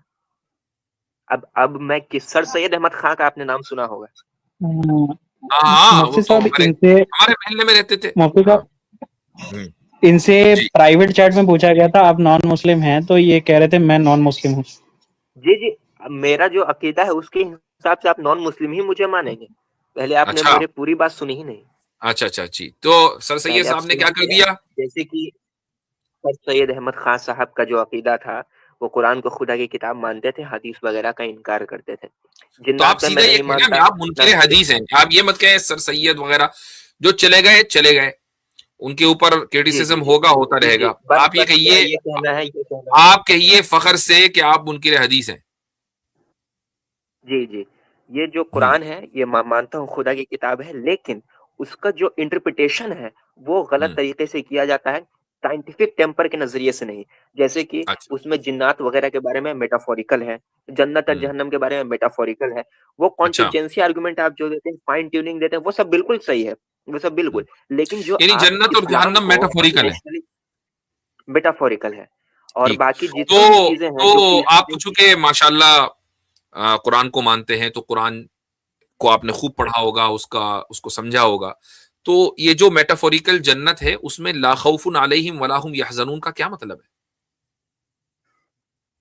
देखिए, मैं आपको पहले बता दूँ कि मैं कोई बिल्कुल इतना नॉलेज वाला आदमी नहीं हूँ। अरे बस मेरा अभी तो सर मेरा सैयद ये तक कहना पहुंच है, गए थे, ऐसा लग रहा था कि सर सैयद भी जेब में लेके घूम रहे हैं आप। और आप मैं तो इसको नहीं मानता, मैं उसको नहीं मानता, ये सब चीजें, तो ये वाला एटीट्यूड, ये जो टेम्परमेंट की आपने बात की है, टेम्परमेंट आता है थोड़ा बहुत पढ़ लेने के बाद, तो आपने पढ़ा होगा। तो इसलिए मैंने पूछा कि ये जो मेटाफोरिकल जन्नत है, इसमें ला खौफुन अलैहिम वला हुम यहज़नून होगा या नहीं होगा? नहीं, जैसा कि हाँ, आप लोग कॉन्टिजेंसी आर्गुमेंट देते हैं, फाइन अरे ट्यूनिंग हम देते लोग, हैं। हम तो उसमें थोड़ी देर के कहीं लिए न मान लीजिए, हम जो कुछ कहते हैं गलत कहते हैं। अब हम आपकी बात कर रहे हैं, थोड़ी देर के लिए मान लीजिए हम गलत हैं, ठीक है? आपका अकीदा सही है ना भाई? तो हम आपसे पूछ रहे हैं कि आपकी मेटाफोरिकल जन्नत में ला खौफुन अलैहिम वला हुम यहज़नून है या नहीं है? बस मुझे इतना बता दें। जन्नत देखिए, मेटाफोरिकल है, मेरा आपने ये कहा कहना है, है कि तो उसमें ला खौफुन अलैहिम वला हुम यहज़नून का क्या मतलब है? नहीं, जैसे कि इसीलिए मैंने सर सैयद अहमद खां का नाम लिया था, क्योंकि उन्होंने जो तफ़सीर लिखी कुरान की, हाँ। उसमें उन्होंने उसको पहले पूरी 1 मिनट सिर्फ़ मुझे बोलने दीजिए, फिर आप बोलिएगा। ए- सिर्फ़ 1 मिनट टाइम दीजिए। चलो ठीक, जैसा कि ठीक है। हाँ, जैसे हम्म, कि मेरा ये कहना है कि सर सैयद अहमद खान जो थे, वो नास्तिकता को भी इस्लाम के अधीन लाना चाहते थे, उसे भी चाहते थे कि नास्तिक भी कबूल करें, लेकिन नास्तिकों को इतना लॉजिक नहीं मिल पाता था। उन्हें बहुत सारी उसमें इलॉजिकल बातें मिलती थी। इसी को चेंज करने के लिए उन्होंने कुरान की ऐसी व्याख्या की जो नास्तिक भी कबूल करें। जैसे कि जन्नत जहन्नम का मेटाफोरिकल होना, फरिश्तों का इनकार करना, और बाकी बहुत सारी चीज़ें जो थी उनकी, तो वो और ज़्यादा इस्लाम को लॉजिकल बना रहे थे। तो आप जब लॉजिक के बेस पर चलते हैं, तो आप और लॉजिकल क्यों नहीं बनते? आप किसी चीज़ को आप और इलॉजिकल भी क्यों मानते हैं? चलिए अब आप जवाब दीजिए। ठीक है। हम इलॉजिकल मानते हैं ना, थोड़ी देर के लिए मान लिया हम इलॉजिकल हैं, आप तो लॉजिकल हैं। जी, तो मुझे जी, आपने जो व्याख्या की है सो कॉल्ड कुरान की, सर सैयद अहमद जी, खान के पैटर्न पर, तो मुझे आप जी। बताएं कि चूंकि आपके नजदीक जन्नत, मैं दोबारा वही सवाल करूंगा, उससे नहीं हटूंगा, जन्नत मेटाफोरिकल है, तो उसमें ला खौफुन अलैहिम वला हुम यहज़नून का क्या मतलब है? मेटाफोरिकल जन्नत में इस आयत का क्या मतलब है? हम तो इलॉजिकल ठहरे, मान लिया। आप अच्छा आगे, चलिए और देखिए, आप लॉजिकल हैं। देखिए आप नास्तिकों को, एथिस्टों को, सबको अंदर लाना चाहते हैं, ठीक है, बहुत ज्यादा इंक्लूसिव है। तो चलें उसी पे बात कर लेते हैं। देखिए क्या देखिए मतलब है इस इसका? पे मैं एक बात कहना चाहूंगा कि आज जी। जो आप जो व्याख्या कर रहे हैं एक ओ भाई, हम वक्त गलत था। कर रहे हैं ना। आपकी व्याख्या मुझे इस लफ्ज से समझ में आ रहा है कि आपका मुस्लिम कल्चर से दूर दूर कोई ताल्लुक नहीं है। लेकिन चलो जी ठीक जी है, मैं इस पर तवज्जो नहीं देता हूं। मैं ये कह रहा हूं कि आप ही की बात मान लेते हैं। आपकी वर्ल्ड व्यू और आपके पैराडाइम के मुताबिक इस आयत का क्या मतलब होगा? जी जी। हम्म। जैसे थोड़ी सी मैं ये बात कह रहा हूँ करते थे नहीं, तो उसमें बिछौना अपनी जो है अपनी बात हमारा करनी है। हम तो आप कह रहे हैं ना थोड़ी देर के लिए हमने गलत मान लिया अपने आप को। अब आप अपनी बात करेंगे। जी। एक पॉइंट बस मुफ्ती साहब, बस एक पॉइंट ना, फिर आप अपनी बात बोलिए। करनी है। आपने जी आगे आप नहीं दावे किए हैं, जानना उस दावे चाहेंगे, को उसी साबित पर करना है, उस दावे पे ही बात होगी। उसी पर आ रहा आ, हूँ, उसी पर आ रहा हूँ। आप दो तीन चाहते जुमले नहीं हैं कि हम देखिएगा। सर सैयद खान का जो तफसीर लिखी है उसको माने, चाहते हैं कि नहीं चाहते? तो बस उसको साबित जी जी करें। बस सही हाँ, बात है। तो बस दो सर तीन जुमले सर बस सैयद दो खान तीन साहब जुमले में ने मैं जो उसी पर आ अच्छा तफसीर रहा लिखी है उसमें इस हूँ। दो आयत तीन का क्या जुमले बस। मतलब आ रहा है, आप ये साबित कर दीजिए। अच्छा, नाइस बॉय, एक बात बताएं। सर सैयद की हम्म। रूह खुश हो, आप ये चाहते हैं कि नहीं? जी वो जिस हिसाब से मानते थे कि अब क्या बोलूं मैं रूह खुश हो, यही मैं चाहूंगा। रूह तो उनके नजदीक थी ही नहीं, क्या बोलूं। कहां से खुश होगी? हाँ तो वही वही वही बात है, लेकिन जब मैं बोलूंगा तो आप फिर कुरान की व्याख्या, मेरा दो तीन जुमला आप बोलने नहीं तो दे रहे, जाहिर सी प्लीज बात मुझे है। बोलने इसका दीजिए। मतलब यह हुआ कि जब बंदे के नजदीक रूह ही नहीं है तो मरने के बाद ना खुशी ना गम। जन्नत जब मेटाफोरिकल है तो मेटाफोरिकल में ला खौफुन अलैहिम वला हुम यहज़नून फिट नहीं बैठता। अब क्या करें? करें तो क्या करें? प्लीज दो कहें तीन तो क्या जुमले बोलने कहें? दीजिए जाए तो मुझे। कहां जाएं? ये मसला हो गया ना आप लोगों के साथ। Dead and. बस दो तीन जुमले फिर दो तीन जुमले बस मुफ्ती साहब। दो तीन जुमले नहीं, मैंने आपको पूरा 1 मिनट दिया है अनइंटरप्टेड। और मैं बार बार आपसे आपके वर्ल्ड व्यू पर क्वेश्चन कर रहा हूं, उसका जवाब मुझे नहीं मिल रहा है, मुझे उसका जवाब चाहिए। या मैं आप उसी ये पे आ कहें रहा कि हूँ, मुझे पता नहीं है, या कहिए मुझे पता नहीं है। उसी पे। देखिए उसके बारे में नहीं जानकारी है, लेकिन जो मैं बोल रहा हूँ उसके बारे में ही वो तो जानकारी होनी चाहिए थी। आकर आपने बोला कि जन्नत और जहन्नम मेटाफोरिकल है, जी जी तो समझिए उसी कि के सिर्फ बारे में दो तीन जानकारी। जुमले मैंने बस। मैंने कोई इधर उधर का तो सवाल नहीं किया। मैंने फौरी तौर ठीक पर है कोई आपसे नासा का कोई मुश्किल सा यानी कोई क्वेश्चन तो कर नहीं लिया, कोई साइंस का, कोई मेटाफिजिक्स का, कोई क्वांटम फिजिक्स का। सिंपल सा क्वेश्चन, जो बात आपने की उसी पर सवाल किया ना। देखिए फटाफट मैं बोल रहा हूँ, फटाफट आप बस समझिएगा, जल्दी जल्दी। एक दौर था जब नहीं लोग नहीं, इतनी बिछौना की जल्दी तरह नहीं है बोलते हमें। थे हमारे पास बहुत टाइम है, इतनी जल्दी है ही नहीं हमारे पास। जी जी। नहीं मुझे हमारे पास लग रहा बहुत है कि टाइम आप है। फिर हटा देंगे, मुझे रिमूव कर नहीं देंगे, नहीं नहीं नहीं, इतने आप लोगों को आराम 15 से 20 मिनट टाइम। आराम आराम से एक एक लफ्ज जो है तोल तोल कर बोले। हमारे जी पास जी बहुत टाइम है। जी। जैसे देखिए एक वक्त था जब लोग इस बिछौना की तरह बिछाने को समझते थे कि धरती जो है वो हाँ चपटी है। भाई, धरती फ्लैट लेकिन नहीं है, मान लिया। मैं ये पूछ रहा हूँ, जन्नत में ला खौफुन अलैहिम वला हुम यहज़नून कैसे होगा? उसका जवाब मिलेगा, मुझे नहीं मिलेगा। जी उसका जवाब नहीं मालूम है, मैं ईमानदारी से बता देता हूँ। हाँ, तो ये ईमानदारी आप पहले से कह देते कि भाई मुझे नहीं पता। बस मैंने कहीं पढ़ लिया जी था कि मुझे सर डर था सैयद कि जो आप है मुझे रिमूव कर वो देंगे, जन्नत फिर और मेरा जहन्नम को सवाल आया तो मेटाफोरिकल मैं बोलते थे। और मैंने कहीं पढ़ लिया था या किसी वीडियो में देख लिया था, वो यहाँ के मैंने उगल दिया। आप ये कह देते, बात ही खत्म हो जाती। इतनी देर क्यों टाइम जाया होता? जी जी अब बोलूँ। हाँ, तो ठीक है, हो गया काम। चले नहीं नहीं टाइम आगे मुझे चले फिर। भाई। हम्म। बेचारे ने हजरत इतनी देर तक इसलिए नहीं बोला कि मुझे निकाल देंगे। चले भाई, वर्का बिन नौफल आए हैं। भाई अंडरवियर मत हिला देना बस तुम अपना, तो बाकी ठीक है।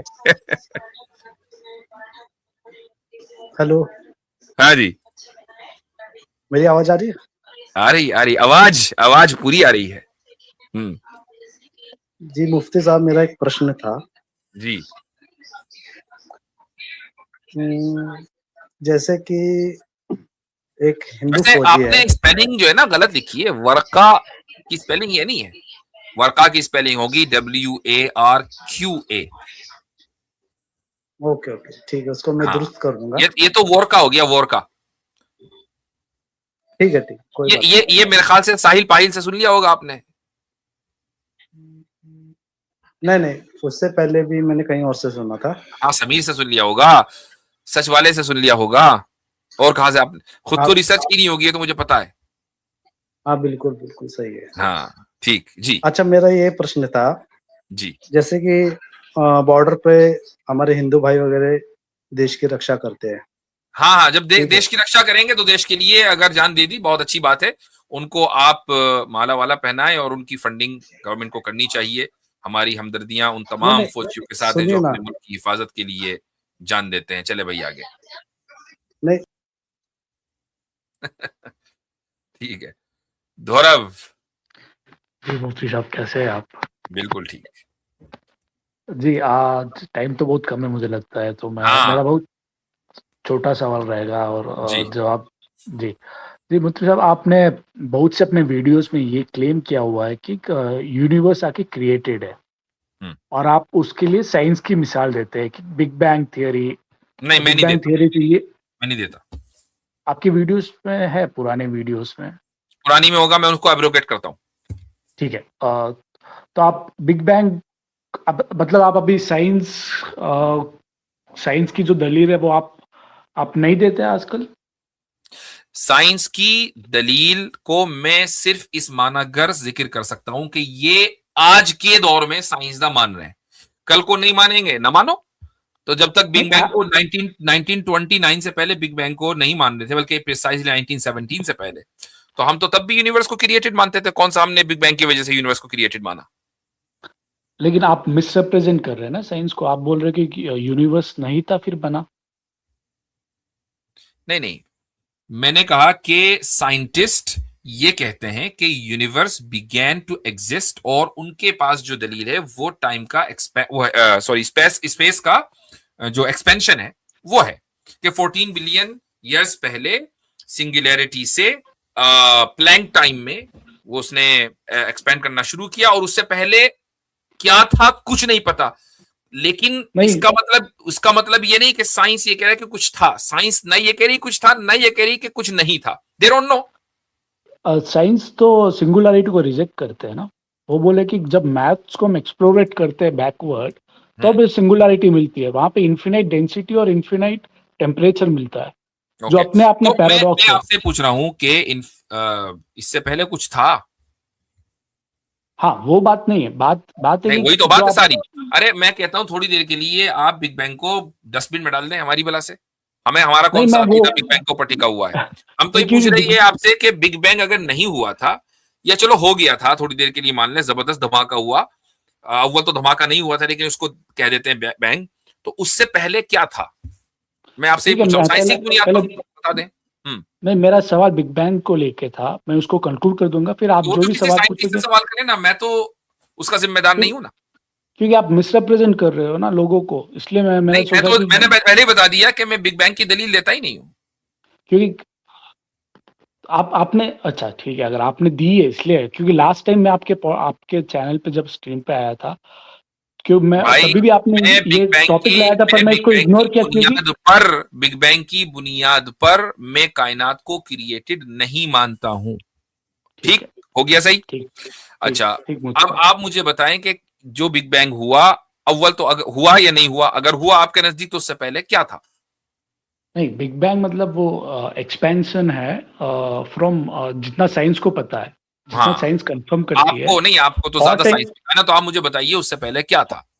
हॉट एंड डेंस स्टेट से वो एक्सपैंड हुआ है। उससे पहले क्या था? उसके पहले साइंस को नहीं पता है। तो मैं साइंस की क्योंकि वो ऑब्जर्वेशन में नहीं आता है ना। क्यों नहीं आता? क्योंकि साइंस की लिमिटेशन है। साइंस की लिमिटेशन है ना, ठीक। हाँ, तो उस लिमिटेशन की बुनियाद पर आप एक अनलिमिटेड एंटिटी को डिस्कवर करने चले?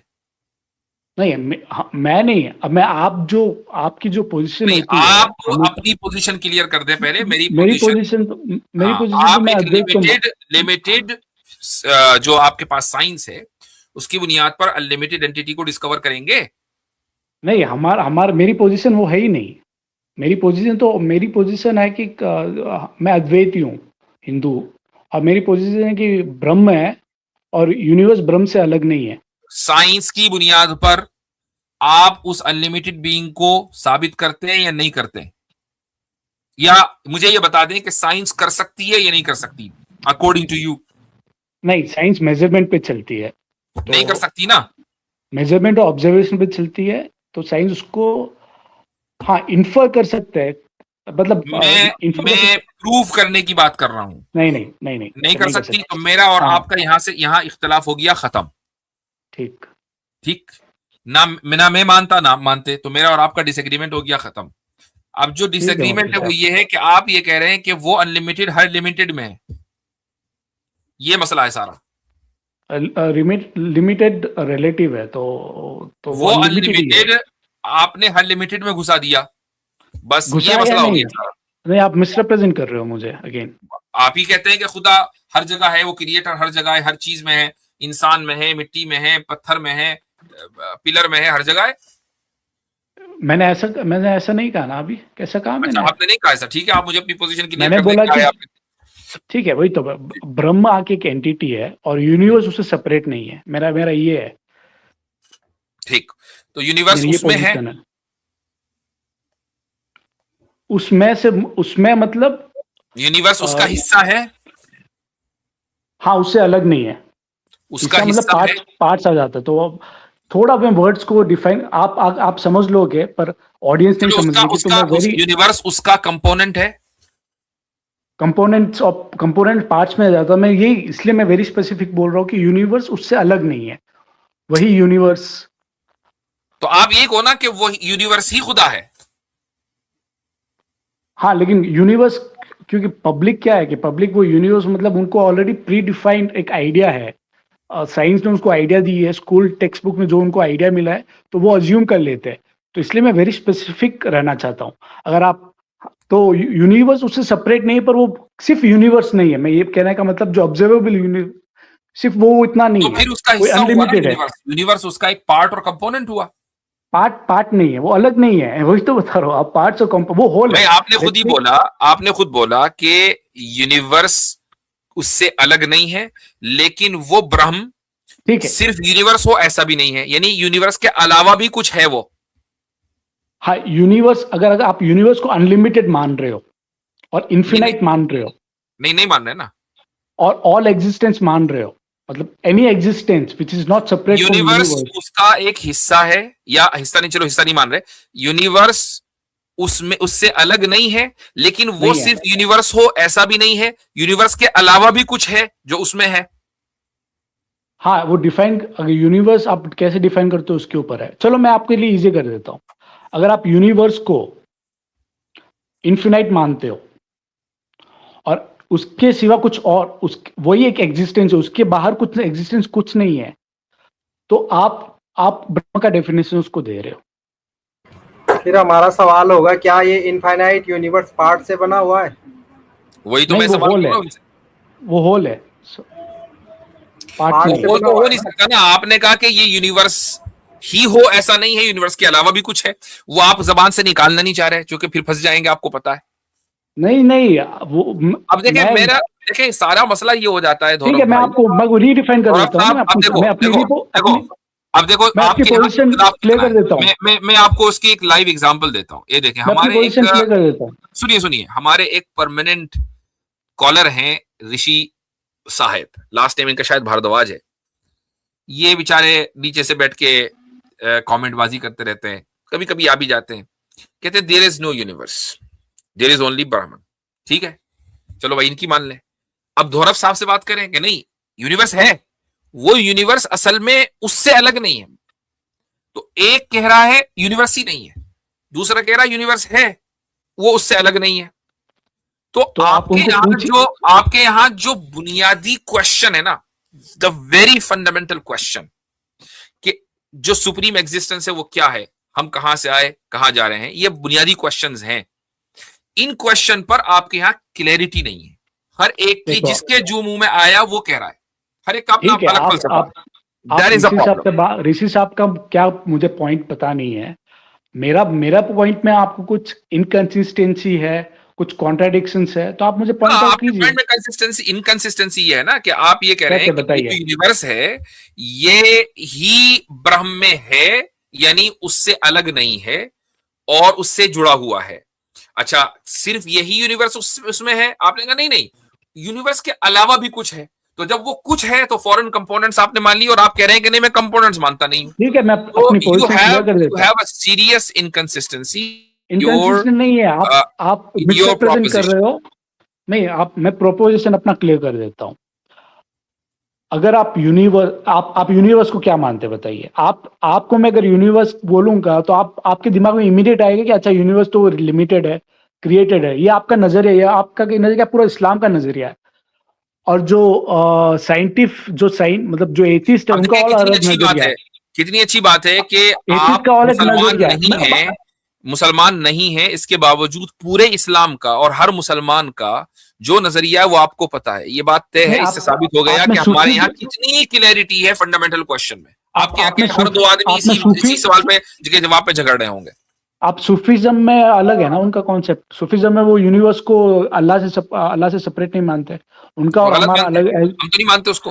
तो वो भी मुसलमान ही तो हुए। हम उस सूफी इंटरप्रिटेशन को नहीं मानते। ठीक है, वही तो मैं बता रहा हूँ। अगर आप उनका इनका एग्जाम्पल दे तो हम और आप कभी बात नहीं कर पाएंगे। आपके यहाँ तो हर दो आदमी इख्तिलाफ कर रहे हैं ना, लेकिन उनके यहाँ भी खुदा एक ही है बाय द वे। तो आपके यहाँ ये जो यूनिवर्स दिख रहा है, ऑब्जर्वेबल यूनिवर्स, इसके अलावा भी कुछ है? ऑब्जर्वेबल यूनिवर्स की, हाँ, उसके बियॉन्ड भी है ना। यूनिवर्स के इन्फिनाइट है, तो आप समझ लो। अभी क्या समझ लो? इन्फिनाइट को मेजर नहीं कर सकते है, और इन्फिनाइट ऑब्जर्वेबल से भी ज्यादा है। करेक्ट।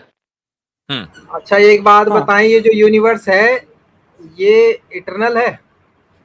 इटर्नल है। तो जबकि वेदांत के हिसाब से तो वो चीज इटर्नल हो ही नहीं सकती। एब्सोल्यूट है? एब्सोल्यूट बताएं। हाँ, एब्सोल्यूट है।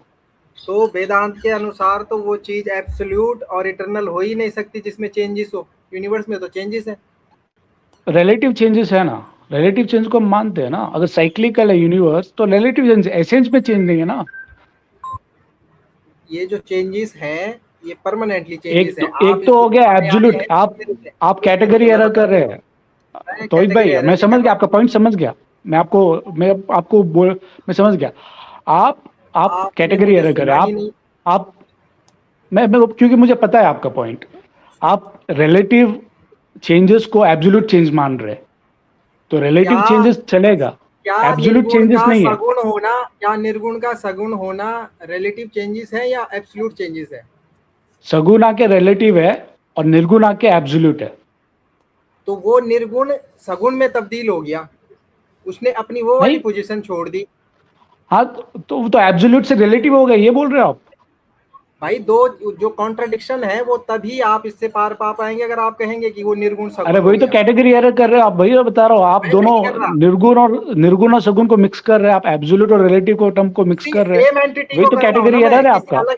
सेम एंटिटी को कर रहा हूँ कि उसके बारे में क्लेम किया जा रहा है कि वो निर्गुण है। अच्छा, मैं इसलिए हम उसको एग्जांपल से देते हैं। लेट्स से इसलिए हम एग्जांपल देते समझाने के लिए। एक काम कीजिए आप कि नेक्स्ट टाइम जब आप आए ना तो गुफ्तगू यहां से शुरू कीजिएगा कि ये जो यूनिवर्स है, इन्फिनिट यूनिवर्स के जो ब्रह्म में है, उसकी फिलोसॉफिकल दलील क्या है, एविडेंस फिलोसॉफिकल क्या है। मैं साइंटिफिक नहीं मांग रहा हूं आपसे, फिलोसॉफिकल मांग रहा हूं। और डॉगमेटिक बिल्कुल नहीं होना कि हम मानते कुछ नहीं। मुझे फिलोसॉफिकल दलील दीजिएगा, डॉगमा पर बात नहीं चलेगी। आपने एविडेंस पूछा, वो मुझे समझ में नहीं आया। अब हाँ, फिलोसॉफिकल एविडेंस दीजिएगा, जो भी आपके नजदीक यूनिवर्स की हैसियत है या डेफिनेशन है, उस पर फिलोसॉफिकल एविडेंस नेक्स्ट टाइम लेकर आइएगा। फिलोसॉफिकल एविडेंस क्या होता है बताइए? सॉरी, अब वो आप ही जाने क्या होगा। ठीक है, जेन्युइनली पूछ रहा हूँ। चलें आगे बढ़े। अच्छा, अब टाइम बड़ा कम रह गया है। मेरे ख्याल से बस लास्ट कॉलर लूंगा मैं। ह्यूमन। हेलो मुफ्ती साहब। हाँ जी भाई, आवाज आ रही है? आ रही है। तो मुफ्ती साहब, मेरा एक छोटा सा क्वेश्चन ये है कि जैसे आपकी जो पिछली लाइव सेशन हुआ था तो उसमें आप एक कॉलर ने क्वेश्चन किया था जो मोजीजे के ऊपर था कि जो हिंदू धर्म में होता है कि हनुमान जी ने सूरज निकल लिया था और जो मोहम्मद साहब थे वो बुराक पे वहाँ पे गए थे 7वें आसमान पे जी। तो आप इन दोनों को मतलब अलग अलग क्यों मानते हैं? अगर वो मोजीजा है तो ये भी तो मोजीजा हो सकता है। आपने वो वीडियो सुनी थी, देखी थी? हाँ जिसमें मैं देखी बात थी, कर रहा हूँ। लेकिन उसमें क्लियर हुआ नहीं कुछ उसमें ना, आप थोड़ा सा वो क्या कहा था चले मैंने? गए थे जल्दी। नहीं नहीं नहीं, मैंने पूरी बात कर ली थी उसमें। क्या कहा था मैंने? नहीं, आपने ये कहा था ना कि वो उसका ये था कि वो अल्लाह के हुक्म से हुआ है, और जो आपका जो हनुमान निकलने का, सूरज निकलने वाली बात है, वो इसमें कोई ईश्वर की इच्छा नहीं है। नहीं, मैंने ये नहीं कहा। मैंने आपसे ये कहा था कि क्या लॉजिकली या रैशनली ये पॉसिबल है कि एक इंसान या कोई लिविंग बीइंग या कोई जानवर या कोई भी, कुछ भी मान लें, वो सूरज को निगल ले? क्या लॉजिकली ये पॉसिबल है? ये मेरा क्वेश्चन था। अब अगला बंदा ये कहेगा भाई लॉजिकली तो ये भी पॉसिबल नहीं कि चांद के 2 टुकड़े हो जाए।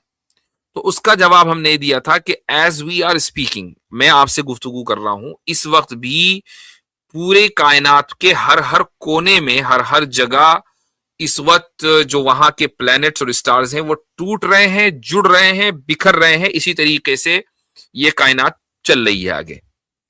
ठीक है, तो किसी प्लैनेट का टूटना और उसका जुड़ना लॉजिकली पॉसिबल है, जबकि एक इंसान या जानवर का किसी प्लैनेट को या सितारे को या सूरज को निगल जाना यह लॉजिकली पॉसिबल नहीं है। दोनों में फर्क है। अब आप ये कहेंगे कि हाँ, लेकिन एक इंसान की वजह से, या एक इंसान अगर प्लैनेट को 2 टुकड़े करना चाहे वो तो पॉसिबल नहीं है। उसमें मैं आपके साथ हूं, जो कि हम ये मानते ही नहीं है कि वो नबी करीम सल्लल्लाहु अलैहि वसल्लम ने खुद किया था। हम तो ये मानते हैं कि जिस खुदा ने चांद को बनाया, जिस खुदा ने सारी कायनात को बनाया, क्या वो कायनात के एक हिस्से को तोड़कर जोड़ नहीं सकता? नहीं मुफ्ती साहब, इसमें ये है कि आप उसको एक मौजिज़ा मानते हैं ना। हाँ, तो मौजिजे को हम कैसे डिफाइन करते हैं? मौजिजे की जो डेफिनेशन, मौजिजे को डिफाइन कर देता हूं मैं कि मौजिजा क्या है। मौजिजा कहते हैं किसी अनहैबिचुअल या अनयूजुअल चीज को जो एक आम इंसान ना कर सके, ये वो इसको मौजिजा बोला जाता है। इलॉजिकल, इरेशनल चीज को मौजिजा नहीं बोला। तो आप ये कह रहे हैं ना कि चांद के जो 2 टुकड़े हुए थे उसमें मतलब लॉजिकल और इरेशनल चीजें हैं उसमें। नहीं, वो अनयूजुअल है। वो अनयूजुअल इसलिए है कि हमें इस कायनात में जो दूसरे एक्स्ट्रा टेरेस्ट्रियल ऑब्जेक्ट्स हैं, दूसरे प्लैनेट्स और स्टार्स हैं, उनके अपनी आंखों से जब हम रात को देखते हैं तो उनके टुकड़े होते हुए हमें नजर नहीं आ रहे, लेकिन वहां पर उन लोगों को चांद के टुकड़े होते हुए नजर आए। ये एक अनयूजुअल चीज है, लेकिन टुकड़े होते हैं, प्लैनेट्स के टुकड़े होते हैं, स्टार्स के। ठीक है मुफ्ती। ठीक है, चलें। ठीक। ओके भाई, तो आज के लिए इतना ही। आज मेरे पास जरा वक्त कम है, इंशाअल्लाह फिर अगले हफ्ते कोशिश करेंगे। बहुत से लोगों से बात रह गई है, कोशिश होगी कि अगली मर्तबा आप लोगों से बात हो जाए। जिन लोगों से बात रह गई है वो जल्दी आ जाएं, जैसे ही हमारी स्ट्रीम शुरू हो तो फिर इंशाअल्लाह आप लोगों से बात होगी। जज़ाकुमुल्लाह खैरन। अस्सलामु अलैकुम व रहमतुल्लाहि व बरकातुहू।